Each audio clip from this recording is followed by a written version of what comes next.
Good morning, everyone. Welcome to Accuracy in America. I'm Don Irvine, your host, joined by my co-host, the venerable Brian McNichol. Good morning. Hello, deplorables, drags, despicables, chumps, Neanderthals, and those dog-faced pony soldiers. That's right. I love our opening. Yeah. Or set it to music one day or It's something. like we have to thank the Democrats for all the names they call us. That's right. They're overdue. We need It's some. a smile on everybody's face. Well, we're just the weather report today is that's a beautiful day out there in general. Temperature is going to be really good, and then it's going to drop about 40 degrees and Yeah, get us that's into right. get us It's into that the time of 30s. year.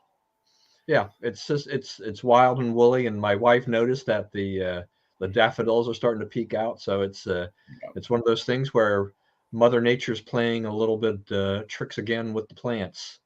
And Yeah, there's probably some more like pretty cold weather ahead of us, but I yeah, think it's we're to the point now where you can see spring, from the back door, right?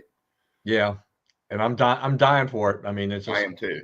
yeah, It's like this is the part of the year where it's really bad because, like, as long as you're going through Christmas and New Year's and the bowl games and even like the Super Bowl, the NFL playoffs. Not that your life is defined by sports like mine is, but you have there's markers, things are happening, right? But like this is the part of the year where like we've all done this for like 80 or 90 days now, and it's old, right? I need to do some stuff outside. I need to wash my car, things like that, right? yeah, And you can't do it. It's just too cold. But so hopefully things will get better here soon. yeah. And this, I'm at the point right now. It's like we're looking at our backyard and we're like, we've got all this stuff. I'm going to have to probably hire somebody to clear kind of out the underbrush and stuff like that from our back area. Just it's a good time before everything starts to come back, before the leaves really start to come back. Just get rid of all this junk that's in kind of the common. I don't even know if they call it the common area, but it's an area that only we're only allowed to get rid of stuff that's under 6 feet because it's controlled by the parks or something or other. I don't know, something like that. So we're looking at it and we're like, this would be a good time to go and find somebody to go and just clear that section out and just get rid of, because who knows I don't even know what's back there, but I'm sure there's some poison ivy and other stuff back there. But just get rid of it and go on. But when you talk about this cold weather and all this stuff, the way our winter kind of started, I thought, oh man, this is not going to be a good, it's going to be a hard winter. We had some rough weather, and then it hasn't been too bad. And then these Facebook memories of mine pop up showing snow like a year ago, 2 years ago, 3 years ago. Yeah, I'm like, okay, I'll take the 35-degree weather and no snow right now any day over what I right. just see on my Facebook feed. That's So right. I'm The thing I'm looking to do is, and it needs to be a certain amount warm to make this possible. Is uh, how like the first stage is you take all this stuff that you don't need anymore and throw it away, right? I want to have that stage. I want to pretend I'm moving and yeah, like everything but what I would move out the door it goes, right? I mean, we've done this like when we moved, like I guess 8 or 9 years ago. We lost like all our fond baby memories of our kids went in the trash, right? yeah, We moved and we didn't want to move all that stuff, so we got rid of it, right? So now it's been 8 or 9 years, and we've got about that big a stack again, and we need to move it. And some of it can be given away or sold or whatever, but most of it just needs to go to the curb. yeah. So I think that as soon as we like get some consistent warm weather, I want to find a day or a couple of days and really clean this place out. It's amazing how much we can accumulate. I mean, It I've really been, is, and we're not out trying to accumulate. I mean, it's just the things that people hand you as you go through your life.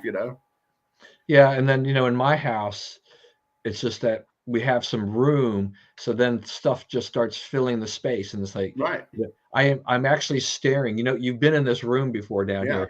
I'm actually staring at a pile that's probably about 4.5 feet high. And what are they? They are paper towels and toilet paper and stuff like that my wife has bought over the last few months. Just thinking that it's going to go up. I'm going to buy some now because it's available at Costco. But I've got this stack, and I'm like, oh man, I don't know. I mean, that'll be used. That's a consumable type of a thing. But there's Yeah. just other things in this house. And like, we've got, I keep telling my wife, I mean, we're not getting any younger. My kids are going to be facing a monumental task. I hated it when I had to clean out my parents' house. Yeah. My kids are absolutely going to hate me if I don't do something about what we've got in this house now. There's more stuff than we need. And even if you want to have room for guests, it's still too much stuff. Right. That's right. So it'll be interesting. I'm kind of crossing my fingers. We've got Spencer and his wife and his sister-in-law and the nephew and the mother-in-law coming here in a couple of weeks, and I think like maybe that's a chance to move some stuff. But what I'm seeing right now is my wife is moving everything out of the other rooms into our bedroom. I walked in there this morning. I'm like, this wasn't here this morning. And there's more in the other rooms. I don't know. I probably have a narrow path to the bed. So yeah, we're big accumulators, and Yeah. I They almost make it hard to throw stuff away too, right? it is. It's all restricted and what you have to do. You have to deal with all the trash. I So I it's am like, yeah. I you mean, don't feel like I'm sorting it really all out. yeah. I'm really guilty of one thing, which is emotional attachment to things that where this is where I need that dispassionate person, the independent person, to come in and just say trash, trash, trash, trash, trash, and just take the emotion out of it. Someone who has no interest whatsoever except to just help downsize and just get rid of stuff. Yeah. I mean, I've got that bookshelf. I mean, I look over here and I've still got majority of the books that my oldest two children read as children. Right. So I would love to give it to them, but Spencer's in an apartment. Maybe what I have to do is put him in a box. And next time I go out to Indiana, I'm like, here you go, dear. Yeah. Here's some of the books. Share them with your children before they get too old. Right. Just get them out of this house. Yeah. I hear But that's not the biggest crisis in the world today. We've got number one. No. I think we'll start with Ukraine and just the whole mess that's out there going on over there. Unbelievable. I mean, things I'm throwing out here is this Cold War, kind of number two at this point? Was Mitt Romney right after all? And are sanctions going to work? I mean, I guess take the last one first. What do you mean by work? He's not going to roll this back, right? He's got it. He's essentially taken these two territories, right? They're part of Russia now. They're no longer part of Ukraine, and there's nothing Ukraine is going to do about it, or Joe Biden is going to do about it, or anything else, right? And we can talk and gab and everything, but the fact of the business is, Biden did not understand the threat, did not respond well, did not, marshal what the support of world leaders to do anything about it. Right? You have to ask this question. Why, Putin took Crimea when Obama was president, and he marches right into this part of the eastern half of Ukraine with Biden president. So what is, why not Trump? Why not those 4 years? Why didn't he move? Did he have no ambitions beyond borders those 4 years? Or was something else going on, right? Did Trump have some understanding of how to keep Putin in a box? My belief is yes, he did, and it was energy markets, right? Russia derives almost all its hard currency from sales of energy. We were producing energy at a rate. I mean, we not only had achieved energy independence here in the U.S., we were exporting natural gas. Trump kept going around the country to these where they were opening natural gas terminals, right? Liquefied natural gas terminals, and hailing the openings of these things. And it was huge news because we were becoming, we were our own OPEC, right? We had our own, we were an energy producer, and us driving down the cost of energy put Russia in a severe economic box, right? They sort of had to try to keep us happy. So, the minute Trump leaves, what happens? No, we're not going to do energy anymore. We hate fossil fuels. We're going to all ride bikes everywhere. So the price of fossil fuel went up. OPEC is back in charge. We're back begging them for energy. Russia has fresh flows of cash and is newly emboldened to go after its neighbors, and here we are. And the same fecklessness that led us to those early mistakes has led us to, we basically had no response to this. So, I mean, they were reduced to, is this actually an invasion if he only takes part of the country? I mean, that was really, because that way, because if it's not an invasion, if they don't have to consider it an invasion, then they don't have to enact the sanctions or whatever, or all that they threatened to do if there was an invasion, right? So it's like, well, maybe it wasn't actually an invasion. It's like, he's there. The flag is planted. The thing is over, right? Whatever you call it, or, is immaterial. What does Bob say? You can read that on the screen. Answer a threatened course of action. Yeah, that's right. There's no deterrence now. There's nothing to deter. I mean, this is essentially over, right? Right, and the sanctions. I mean, this is just that kind of diplomatic knee-jerk thing. If something like this happens, everybody comes up and says, "Well, we're going to sanction you on all these things." Well, we're talking about Russia. I mean, this is not some teeny tiny little country or whatever. This is not really going. This is not going to affect them. In the large. And as you said, they've already moved in. They took Crimea in 2014. That east part, and they control that whole Donbas area, the Donetsk and all this stuff already. That's been under their control. So they've already had this. There is no doubt. And as we've said on many times with Berman, I mean, Putin he's trying to, in essence, reassemble the old Soviet Union. And one of the ways to do it is to do it this way. And I think that, the U.S. embassy and what the government had done already was in Kiev is that they moved the embassy. They destroyed all this equipment and they moved it to the Polish border side. This was that they were already kind of like in their minds, like, okay, we're not going to be able to, to deter this. So we're going to move the embassy to the other side of the country because there's only going to be a small piece of it left. Right. I mean, essentially we surrendered, right? Right. Which yeah, is, I mean, to me, that was a signal of what they were already seeing. It wasn't really necessarily about security as much as the fact that this was a foregone conclusion as to what was going to happen, and they were telegraphing. And to me, you're also sending a signal to Putin saying, like, oh, if the U.S. embassy is going to, they're moving to the other side of the country. We're running away, but we're not giving up, man. We're just running away. That's different than giving up, Yeah, and they don't know what they're doing. I mean, you've got Kamala Harris out there trying to, supposedly trying to do something. I mean, what was the point of that?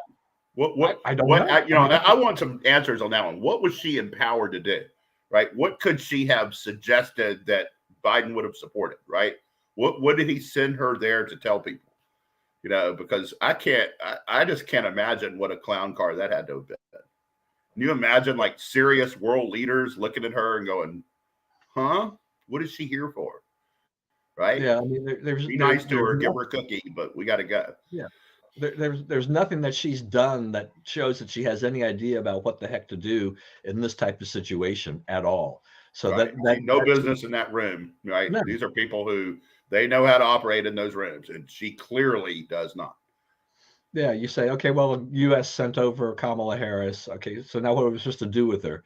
And if she says something, how much weight does it carry? Because it's Kamala Harris who has, right? Who's right. And I think Biden knows, I mean, better than most people, the frustrations of being the vice president in that situation. You're expected to produce results, but you really don't have nothing you say is what you say unless the president backs it up. Yeah, so there you are. You got Joe Biden who wanted to be the man. So he's the man. I mean, he's supposed to be leading the country. And this is just spinning out of control for colossal failure after colossal failure. And the thing about it is like, here's the other problem with this is, so if you are Taiwan, what are you thinking about right now?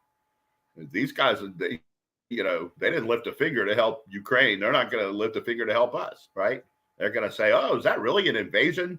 That they took the country, they planted their flag there and routed their military. Do we have to consider that an invasion and thus respond?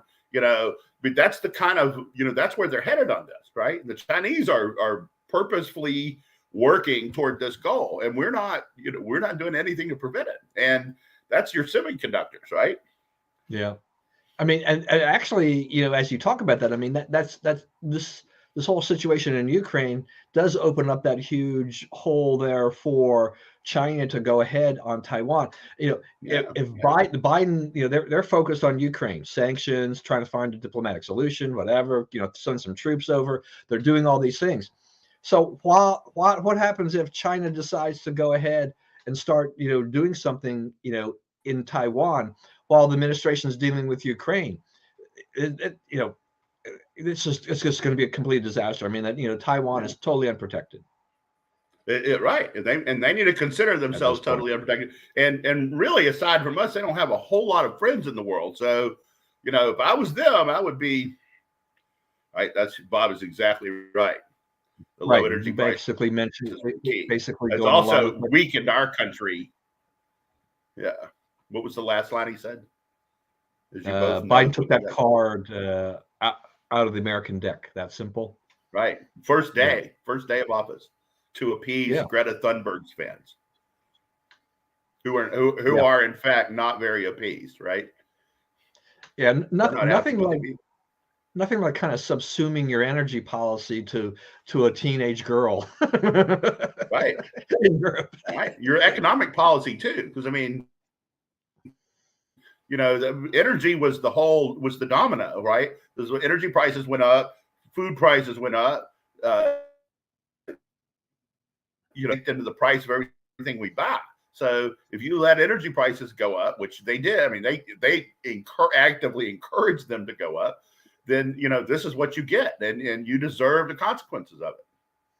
Yeah. I mean, and you mentioned energy. I mean, that I think we all feel it. I mean, I know you drive around a lot as you go and coach the games and do a lot of this and that around town and stuff like that. My driving is, I don't have an office to go to, but I still have errands to run and lots of other things that I'm involved with. And, it's just every time I show up at the gas station, even though I've done the best job I can to go to the one that gives me, the initial nickel off the price for having the rewards card, plus I use a credit card that gives me a rebate, after the fact and stuff like that. It's still painful. I mean, when you see the sticker price, and I'm paying less probably than a lot of other people in the area because of that. I mean, my top cost is $3.42 for regular gas, and then there's the other things that go on beyond it. But when I look around even that neighborhood, I mean, they're $3.59, whatever, and they're going up, and that's for regular. And if you're going to put, the mid grade or the high grade in your car, now you're hitting $4 plus, and it's getting to be painful. If you're driving an SUV, or something large that that doesn't get a lot of mileage, then you're all, it's just starting to really, the pain at the pump, it is big time. And look, my little RAV, it took $46 to fill it up last night. I mean, in the Trump administration, it took about 26, 27. So I mean, that's a big difference. Yeah, I mean, I use Gas Buddy to kind of track prices, and I said, if it was about a year ago, average price in there, was around $2.25, and now it's $3.54, for regular, and it's just going to keep going up, and this turmoil, is also exacting it, right? We're having the Post is like blaming. You saw that Washington Post blamed all the inflation of the last year and the rise in gas prices and rise in home heating prices, all of that on Russia, Ukraine, all of it. You can really tie that in really well. None of it's Greta Thunberg's fault. All of it is because the evil Putin attacked Ukraine, right? Well, maybe I don't know if Biden can use that line. He's still stuck on big meat and everything else that causes these problems. I mean, he can't go there because he's accused all these people of profit taking. Right. I mean, his cards are down, right? Right, exactly. I mean, because he's already, he wanted a congressional investigation of gas prices, right? He wants an investigation of meat prices. So, they've thrown out this line of it's collusion by all these big companies that's driving up the prices. But there was an article in the Wall Street Journal the other day saying, why didn't they do that to Trump? Didn't they all hate Trump? Wasn't Trump terrible? Yeah. Why didn't they undermine Trump with all this? Instead, I mean, the economy was never healthier, right? We had basically no unemployment, no inflation. the highest worker rates of women, African American youth, Hispanic youth, Hispanic women, Black women, right? They had never worked and had never made as much money in their lives as they did under Trump. But no, he was terrible. Yeah, no, I mean, it's people. I know, we've said this before too. I mean, people are looking back and thinking like, okay, so I didn't like Trump's mean tweets or some of his behavior and things like that, but in terms of where we were, I could afford to buy gas. I could afford to buy milk and bread. It wasn't breaking my back anymore. I didn't, Right. maybe I wasn't getting, big pay increases, but the pay increases are being wiped away by the inflation, things that once again, as we, since we've seen every time we get a monthly report on inflation, it's a 40-year high. This has been a constant Right. drumbeat for months and months and months. And, the Biden administration has no clue as to how to get out of the situation. They tried to find other things, but I'm saying the Wall Street They Journal was want to trying to say that, spend more money. that He's still out Biden, trying to lobby for Build Back Better. Like, right? come on, Biden man. is trying to change his tune, according to the Journal, to more of that Clinton-esque, I feel your pain kind of a thing, but you're talking about Joe Biden. How does Joe Biden feel my pain? Well, but see, here's the thing, though. Clinton he addressed the problem, right? What did Clinton do? Like, he lowered taxes. He balanced the budget. His thing was to reduce spending, reduce the burden that government, right? More money that we don't have. We realize, so in 2020, the deficit, not the debt, the deficit was more than $3 trillion. And last year, it was almost $3 trillion. It wasn't quite as much. But I mean, we're up to 30 trillion. We'll be at 40 trillion in 3 years at the rate things are going. I mean, we all remember it being 19 trillion, right?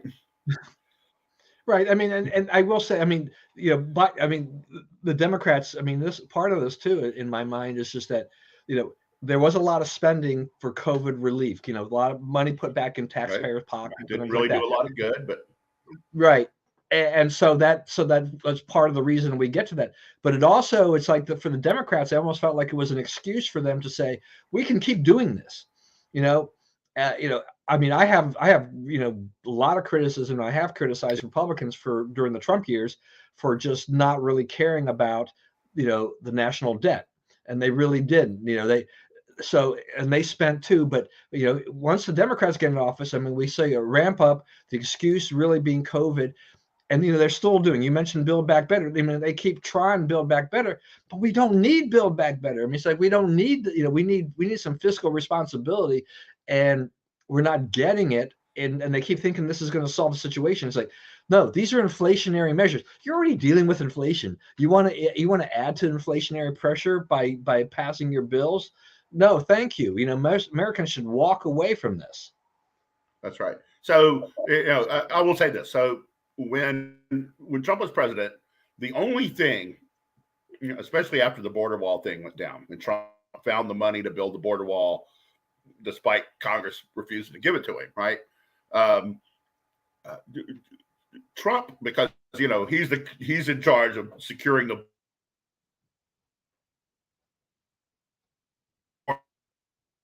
border, which the only thing that was the budget, right, was federal spending. So what Trump did was, he agreed to roll everything forward, basically, right? That was something he was going to deal with when he had Congress on his side. So, it was, the whole of the budget experience of the Trump administration. The only time the government ever came close to shutting down was when it shut down over the border wall funding, right? That was at the end of the first year of Trump's presidency. The rest of the time that we ran on CRs, congressional, continuing resolutions, everybody's budget gets 2% more a year. It's not what needs to happen physically, right? We need to seriously cut what government does, right? But it kept the peace and allowed him to enact the rest of his agenda, which did in fact put a lot more money. Trump's the tax day of 2021, which is the one that policies and what the government received. The government received more money than it ever received before, right? So we're running these huge deficits, and receipts are not down. Receipts are he built. Yeah. So, I mean, I guess I would say elect all Republicans in 2024, and then you'll start to see some progress made on the fiscal situation. I sure hope so. I mean, in that regard, the the other thing too. I mean, you mentioned Clinton. The danger of it being too big. Yeah, I mean, you're mentioning Clinton too. I mean, and you're right about Clinton. Facts are there in terms of what happened there. Though I do kind of give the Republicans a lot of credit for that, because it was the mood and the sway. I mean, it's basically taking a page out of the Republican playbook and making it theirs, and they were able to do that. I mean, I saw that personally in Maryland, where Ellen Saubre ran against Paris Glendening, and she had all these, kind of the tax cut and all this stuff like this. And Glendening basically stole that away, on the second turn, when she challenged him. She lost the first election, barely. And whether or not, we still don't really know if that one was real, whether or not she like really 2,400 votes out of 3.2 million or whatever. Yeah. So, but on the rematch, she lost by a bigger margin. But by that time, he understood that he needed to adapt, some of those principles, adopt some of the things that she was saying to sway those other voters over. And that's what got him a second term, in essence. So it's always so interesting to me when the Democrats in particular adopt some of those more fiscally responsible measures of Republicans in order to sway voters. And they make it look like, oh, look, I'm doing great here. I heard Bill Bennett talking one time at Heritage, and he was saying that he was driving through the South in 1992, working on campaign stuff, and he heard a radio commercial come on, and it's about how you need to be on welfare and all this, and he's like, okay, which Republican is this? And Clinton came in, and he goes, I honestly thought that was a Republican ad from all the things that it said. Clinton came in, and he tried to straighten this out. Era of big government is over. He actually meant that. Yeah. I think Clinton was better fiscally than either of the Bushes, right, and Obama. Yeah, no, I mean that's not that we're out here to praise the Clintons and the post presidential life, facts, right? Yeah, those are the facts.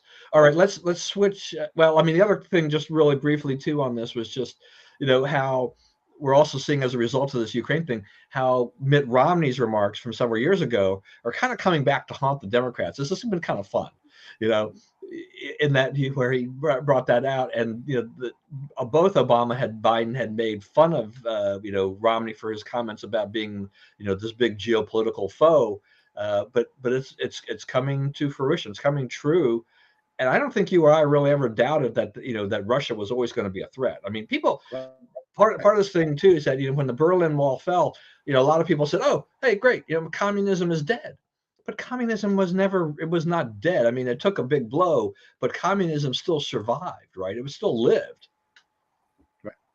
Right. Your dad was on that, decades before other people. Yeah, it's the real threat that the people like your dad and other people in that part of our history were saying, right? I mean, it wants to take over. It wants to impose its will on, other people and places. And, the Republicans are making some rash statements here about what we shouldn't do with regard to Ukraine. But one of the things that happens is, okay, it's probably too late to fight them now, but where are you going to fight them? Because if you're flashing weakness, this will not be the last time that you're challenged. Right. Yeah. And we're flashing weakness right now. So, yeah, if it gets to Poland, that's a NATO country. Are we gonna, mince terms about whether, what constitutes an invasion there? Or are we just going to sign up as, NATO as the allies we're supposed to be and get over there and protect them? That's a country that, like, we extracted from the Warsaw Pact, right? Us Right. and Lech Walesa, right? Yeah, I Right. mean, They were one of theirs. We made them one of ours. So if Russia goes to take them back, what do we do? yeah, I mean, I Right? didn't even realize that, that Why would Ukraine. he swap? Why wouldn't he do that? Yeah, I didn't realize that Ukraine had applied for Mhm. NATO member status back in 2006. Yeah. So Yeah. they've been waiting, And but they've been asking for it since the Berlin Wall. yeah, so Right. that And Putin fights it, and we back off. And maybe people say, okay, would you want Mexico in the Warsaw Pact or some modern version of the Warsaw Pact? Well, no, we wouldn't. Right? We don't have any right to tell Mexico who to align itself with, but we would not want that, and we would take steps against that, and we would object to that. Okay, right. I agree with that line of reasoning, but that's not talking about taking sovereign territory, right? That's what Putin just did, and the signal we send him is that we don't really have much in the way of a response, and future endeavors are they're not discouraged.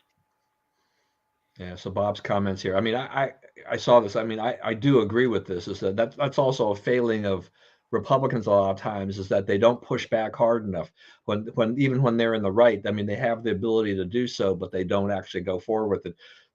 Right. Going back to one of my pet peeves about Republicans just trying to be too nice, and things like that. Democrats don't feel that same, attitude towards Republicans or anything like this. They don't mind doing that, but boy, there are a lot of Republicans who, they might make their point, but they won't push it hard and actually expose the other side as much as they should. Right. So, I'll say that Romney, Raise gets some blame for not pushing back hard enough either.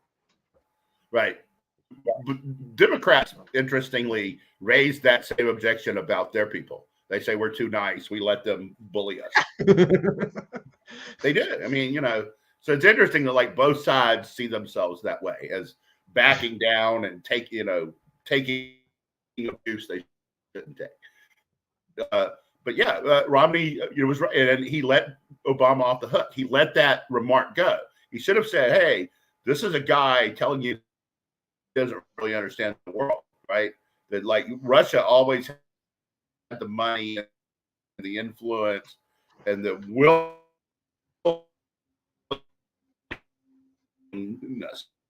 Right. Yeah, I mean, part of that problem, Romney faced in a sense was that the general thinking, was that the Cold War was long over, and that the Russians weren't really going to be a threat. I mean, it was 1989, the Berlin Wall fell. It's 2012 now, and it's been a couple of decades. I mean, what are you talking about? But you can't. And there you were can't other threats, right? Yeah. The Middle East was a problem then, right? So there were other possible answers to the question, for sure. Right. Of what's the biggest threat. But the answer, but saying ha ha ha, it's definitely not Russia, was dumb and should have been called out. Right. I agree with that. All right, just quickly here, let's talk a few minutes at least about the just concluded Olympics, which was pretty disastrous in a lot of fronts. I mean, they kind of had the whole COVID lockdown, so there are no spectators per se for that. Athletes were isolated in these strange little villages, getting very little food. Apparently, we had the Russian skater, which I mean, the Russian Olympic Committee, right? I mean, they couldn't, because of their doping, violations, they couldn't participate under the Russian flag and have the anthem, but they could participate as the Russian Olympic Committee. Now, I mean, I will say, in some ways, I almost feel sorry for this 15-year-old skater, Valieva, because I think this is part of the system, but for her to be, for everything that happened with her and the whole skating thing there, just one thing after the other. I mean, the ratings were a disaster. Corporate sponsors who spent a lot of money really didn't get their money's worth out of it for anything. Right. I mean, there was reports about Coca-Cola. I mean, they were kind of concerned about the whole Uyghur Beijing situation, China situation, that they kind of didn't really want to advertise the Olympic sponsorship in the U.S. too much. They concentrated in China. So there were some very weird things going on here. Besides the fact that we talked about what the heck was it doing in Beijing to begin with, for the Winter Olympics, but we all know about some of the graft and corruption and everything else that goes on. Yeah. So, everybody knows Murphy's Law is, anything that can go wrong will. There's also, to Murphy's Law, there's something called Stein's corollary, which says that things that can't keep happening won't keep happening. And I think that the Olympic movement is headed in that direction. The process by which sites are chosen is so corrupt that it's almost impossible for it to produce a good outcome. So, I mean, almost everybody goes almost everywhere in the Olympic movement because of bribery, right? It's not, Beijing, like you say, Beijing's obviously not the best place to have a Winter Olympics.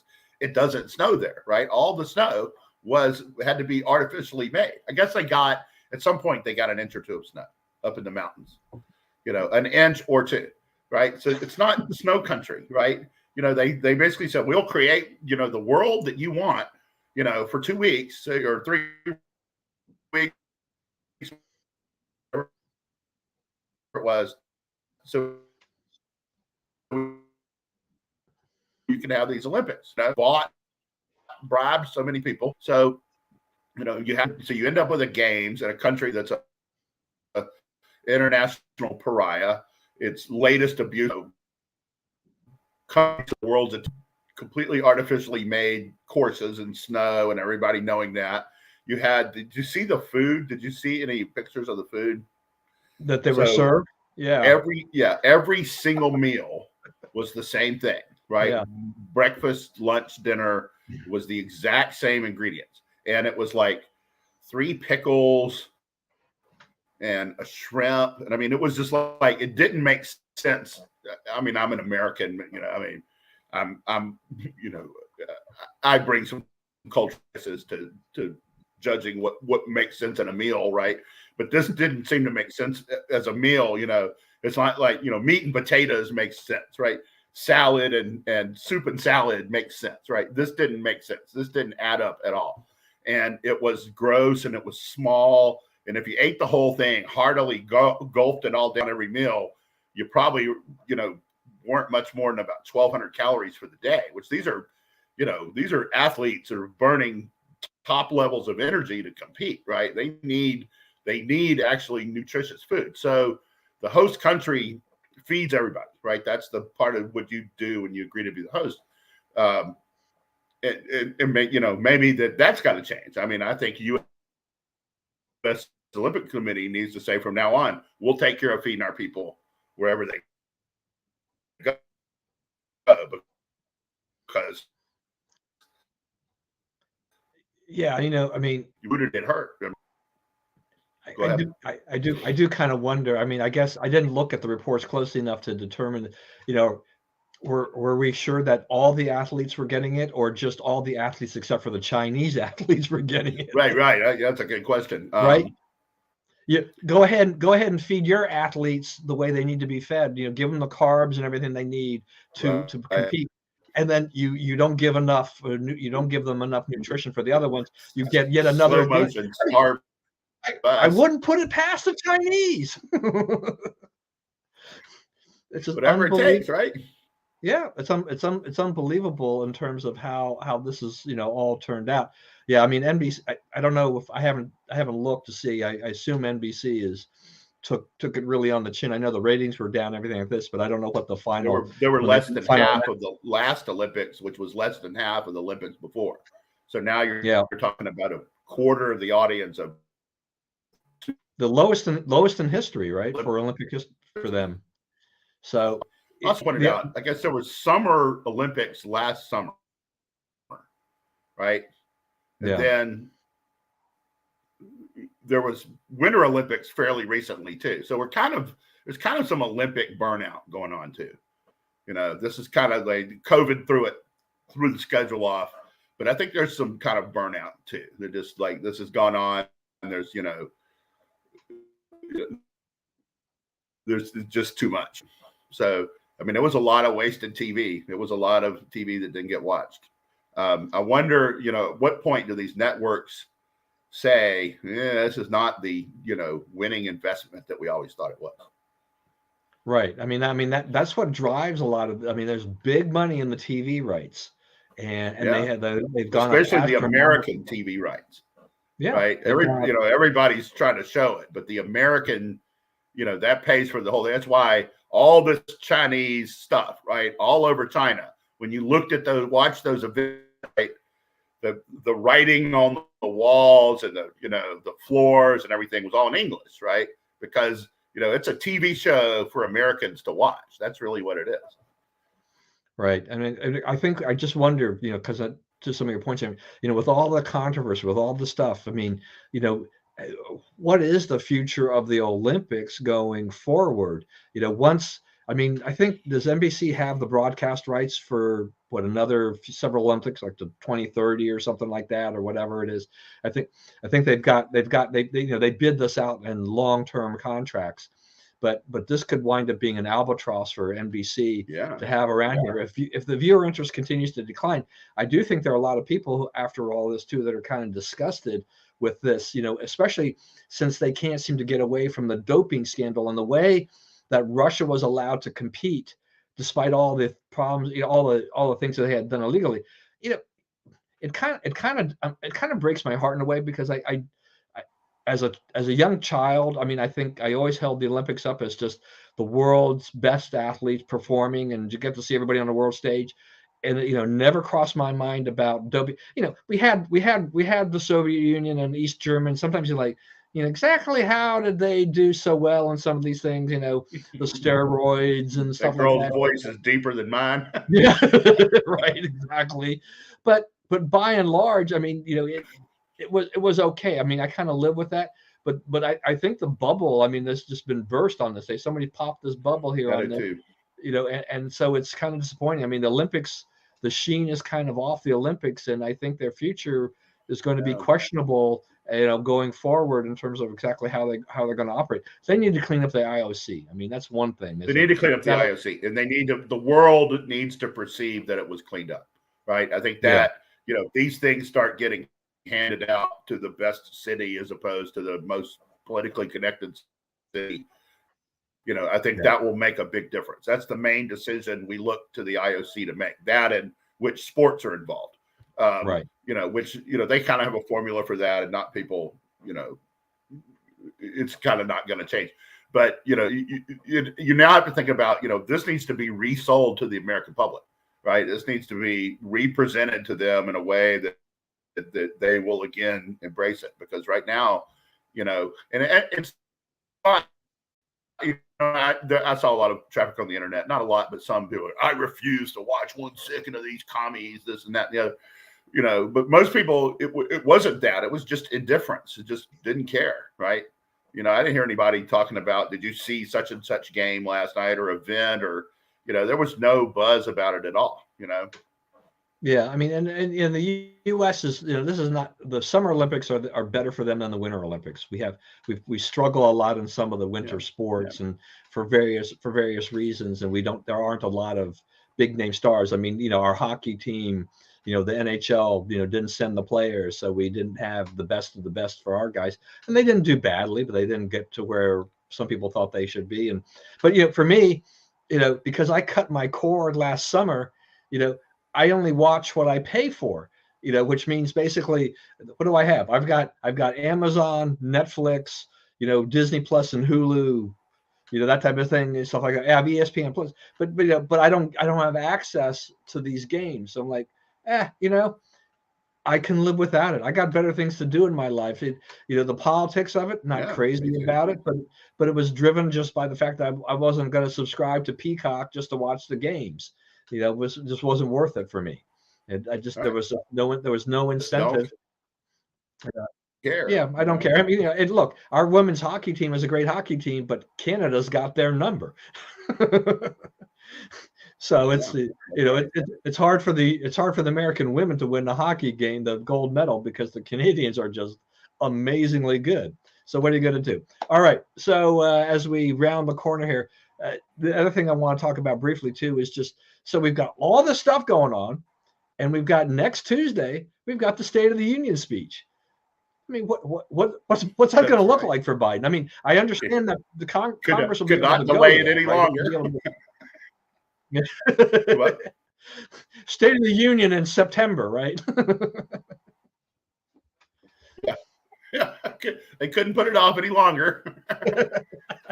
It is kind of bad optics that they have to shield this guy and be very careful with like his speaking opportunities, and this is actually fairly safe for him because he can read it, and he doesn't have to take questions. Right? It's quite he's not there anymore. But it'll be interesting to see. It's really interesting that has there been announced that there's a Republican response? I haven't seen that. I guess there will be, right? There usually is, but there's one from the Republican response is Governor Reynolds, Kim Reynolds. Oh, from Iowa, Kim Reynolds. That's a good one. She's done a good job of fighting through the and she's probably a good person to speak to, and a pretty good person to position as a rising star. But the what are they? I'm trying to find. The Working Families Party is going to have Rashida Tlaib speak, and so my first question is: does she get a language? Are we going to get a language warning? Like want to close your kids' ears, right? But the other thing is it's an interesting thing. So what is she going to say? She's not going to say, "Hey, Biden's doing a super job," right? She's going to say he's not doing enough for the far left, right? He's not doing enough for the working class and so the people they purport to represent. So I mean that you don't usually see, taking incoming fire from your own party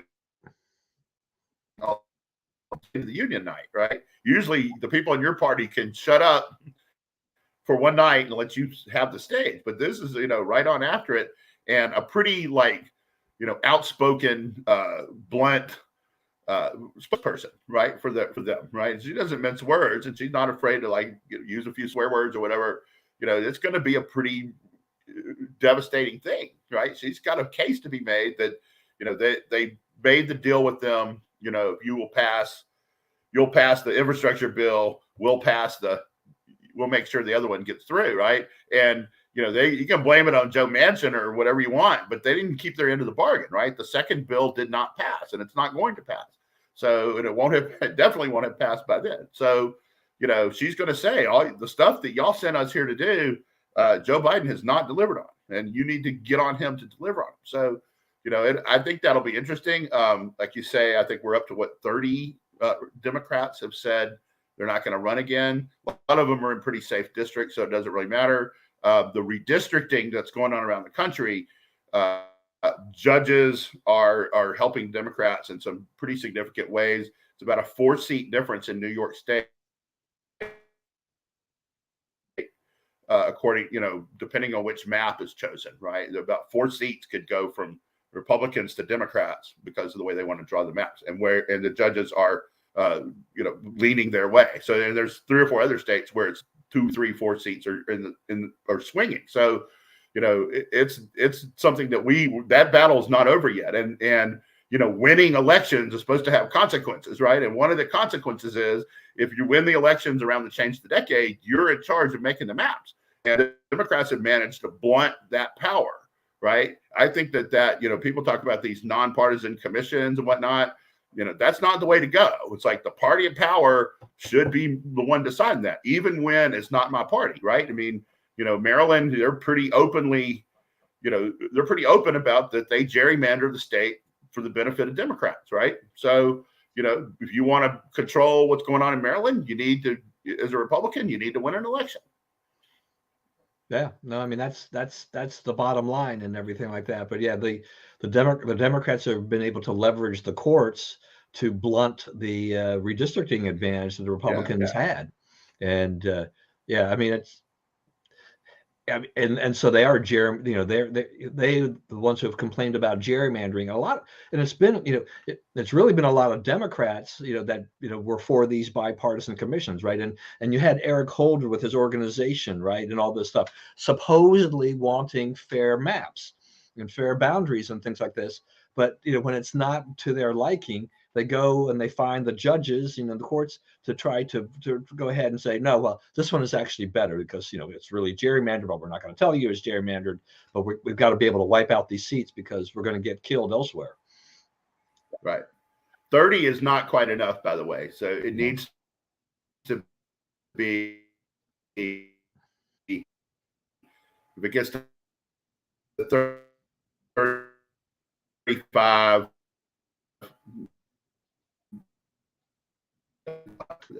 so we're close. Yeah, I mean, it's not. Defections alone predict a landslide.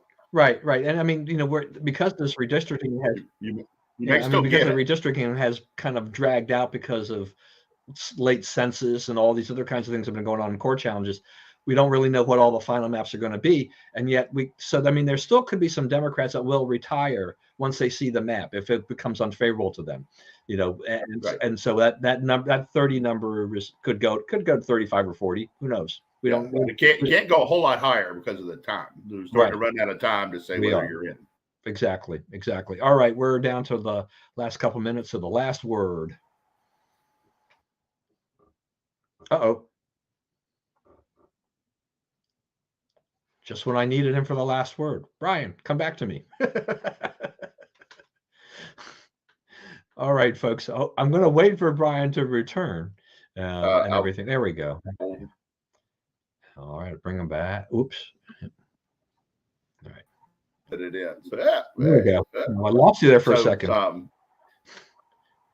So mask requirements are coming off around the country, and as we discussed, the Democrats, once they get the power to regulate something, they are not easily going to give it up. Right? You're going to have to fight them to get them to stop exercising that power. And that's what's going on. Fairfax is going to make this go down to the last minute that it's legal to force people to wear masks. They're going to do it. There's never been any proof that masks have any efficacy at all, but that's where we are. Yeah, so I've got all these points built up at Starbucks for using their credit card, basically, so I can get as many free brownies as possible. That's since I don't drink coffee. It's actually it's actually the best way it's the best deal that they've got in terms of using their points is to get the brownie or something like that.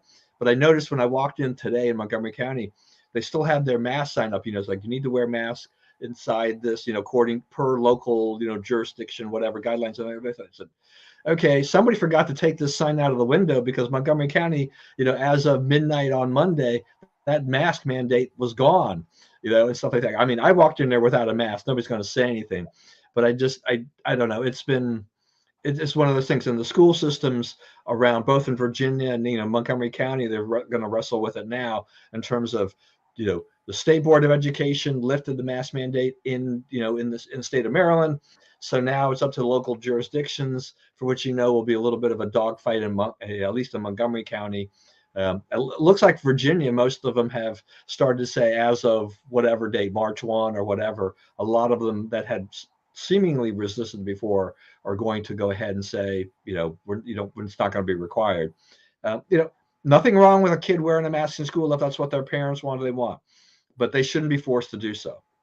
Right. And they shouldn't be forcing other people's kids to do it. Right. Exactly. I think that's the main thing is you whatever you think you need to do to keep you